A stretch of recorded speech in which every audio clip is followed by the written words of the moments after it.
Nibuthathaphi lobumbulu bantu bomndeni? Nibuthathaphi ubumbulu le pretense engaka? Lokuthi masibuya emathuneni kongcwaba omunye wethu senima amagroup niyashudana ithombe maniceda ni exchange amanamba. Bese ni exchange amanamba kuba khona loyi-1 kuvamise kuba yi-2000 nje umzukulu efemelini. Aqale igroup nje kwadladla sekune amagabadeli WhatsApp group. Hayi, angeke kuphele isikhathi esingakanani kukhona ozo-eda umalume Piti lapha egroupini.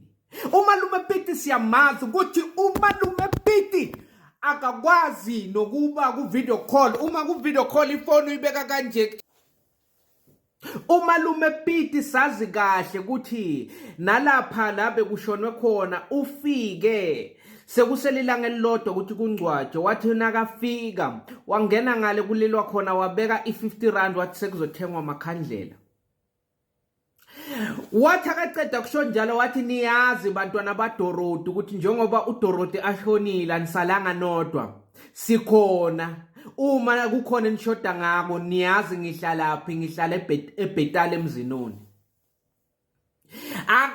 Akafika umalume ufike akhala ngokuthi itransport yokusuka eBhetali eMzinoni ukuye eDondoni ayadura amateksi ucishe wangafiki.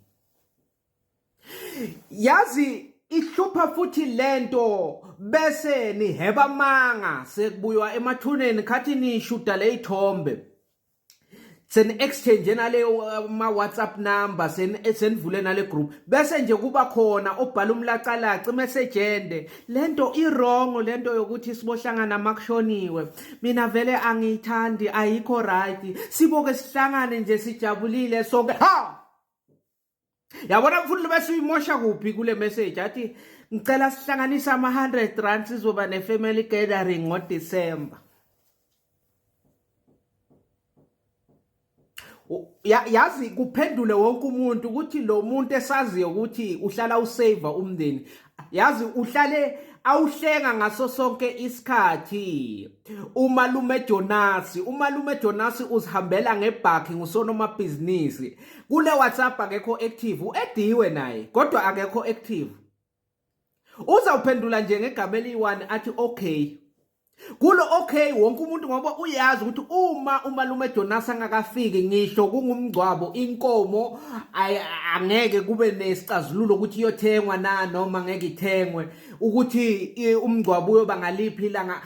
Mase kufika uJonas ufike athi kushodani kubala into eyishodayo bese athi ake ngiphumele ngaphandle ngibone ukuthi ngenza njani. Hayi suke ayo transfer imali to umuntu othengisa inkomo. Anike umama omdala kulapha ekhaya ukuthi okay la yini na 3000 yamaveji uba nguye osave ilanga. Hayi kulento yenu yokuthi nifuna kuba ne-family gathering uthulile uzawuphendula ngegama eli-1 athi okay uzozwa wonke umuntu ke ngoba ngepretense ni blind kabi. No siyabonga Jonas wakhulumisa kwendoda. Laba abanye bebasolo baphendula babuza ama-venue babuza ukuthi ke nakuyoqalwa ngobani isikhathi babuza nje ama-logistics ukuthi le family gathering izohamba njani. Yena uzophendula ngegama eli-1 athi okay kuthiwe wakhulumisa kwendoda Jonas ufuza ubaba wakho.